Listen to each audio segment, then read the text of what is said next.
आज पावसाळी अधिवेशनाच्या दुसऱ्या आठवड्याचा दुसरा दिवस आहे।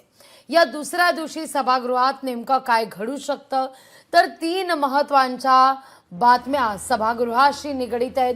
एक तर विरोधी पक्ष नेत्यासंदर्भात अद्यापही निर्णय झालेला नाहीये, त्यावर महाविकास आघाडीचे नेते आज पुन्हा एकदा अध्यक्षांची भेट घेतील आणि त्यांना विरोधी पक्षनेतेपदासंदर्भात स्मरणपत्र देतील। दुसरी दृश्य आपण पाहतोय, सरन्यायाधीश भूषण गवई यांचा सन्मान आज विधिमंडळाच्या सभागृहात केला जाणार आहे। त्या दृष्टिकोनातून त्यांचं वक्तव्य, त्यांचं भाषण याची देखील उत्सुकता शिगेला पोहोचलेली आहे। तर तिथं मीरा रोड इथं निघणाऱ्या मराठी एकजूट मोर्चा निमित्तानं याचे देखील पडसाद आज सभागृहात उमटण्याची शक्यता आहे, कारण मोर्चा निघण्यापूर्वीच अविनाश जाधव यांना पहाटे 3च्या दरम्यान ताब्यात घेण्यात आलेले आहे। त्यामुळे त्याही घटनेचे पडसाद आज सभागृहात उमटण्याची दाट शक्यता वर्तवली जाते। या 3ही बातम्या आता आपण सविस्तर पाहणार आहोत। सुरुवातीला बातमी अर्थातच विरोधी पक्षनेते पदासंदर्भातली आहे। आज विरोधी पक्षनेते पदासंदर्भात भूमिका मांडली जाणार आहे। विरोधकांकडून विरोधी पक्षनेत्याचा निर्णय सरकार का घेत नाही अशी करत सातत्यानं विचारणा केली जाते। ठाकरेंच्या शिवसेनेचे आमदार या संदर्भात अध्यक्ष राहुल नार्वेकर यांना स्मरणपत्र देतील आणि पुन्हा एकदा या संदर्भात चर्चा केली जाईल। तर तिथं अधिवेशनात आजच्या दुसऱ्या आठवड्याच्या दुसऱ्या दिवशी सरन्यायाधीश भूषण गवई यांचा सन्मान केला जाणार आहे। विधानमंडळातर्फे सरन्यायाधीश गवईंचा सत्कार होईल। दुपारी 2 वाजता विधान भवनातल्या मध्यवर्ती हॉलमध्ये या कार्यक्रमाचं आयोजन करण्यात आलेलं आहे। यावेळी विधिमंडळातील सर्व सदस्य उपस्थित असतील। या सगळ्याविषयी अधिक माहिती करण्याकरता थेट जाऊया आपले प्रतिनिधी स्वप्नील जाधव यांच्याकडे। स्वप्नील, काय अधिक माहिती आहे या सगळ्या संदर्भात? आज अनेक महत्त्वाच्या घटना आहेत।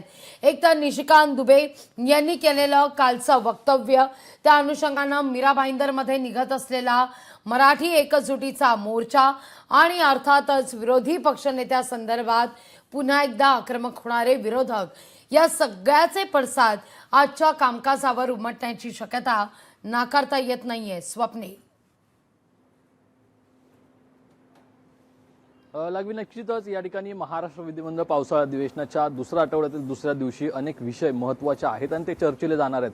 पहिला म्हणजे विरोधी पक्षनेत्यासंदर्भातील विधानसभा अध्यक्षांची नक्की काय भूमिका आहे। गेले 2 वर्ष या ठिकाणी जर बघितलं 2 अधिवेशन झाले, मात्र अद्याप विरोधी पक्षनेतेपद हे जाहीर करण्यात आलेलं नाही आणि कुठेतरी निवडणूक त्याची घेण्यात आली नाही।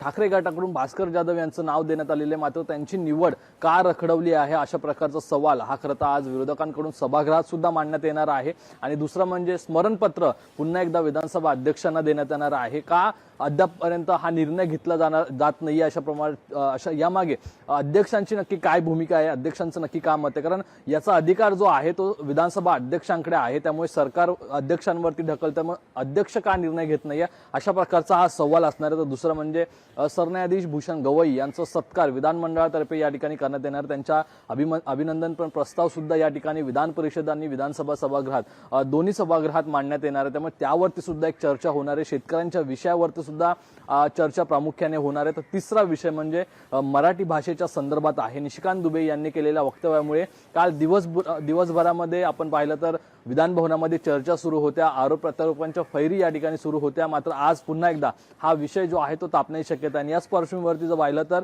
मीरा रोडमध्ये जो मोर्चा होणार आहे त्याच्या पार्श्वभूमीवरती मनसे नेते अविनाश जाधव यांना पोलिसांनी ताब्यात घेतलेला आहे। त्यामुळे या संदर्भातील सुद्धा विरोधक आहे तो सभागृहामध्ये मुद्दा उपस्थित करतील आणि जाब विचारण्याचा प्रयत्न करतील। निश्चित स्वप्नील, तुर्तास धन्यवाद तुम्ही दिलेल्या एकूणच सविस्तर माहिती करता। लोकशाही मराठी ऐका, पहा, जागरूक रहा।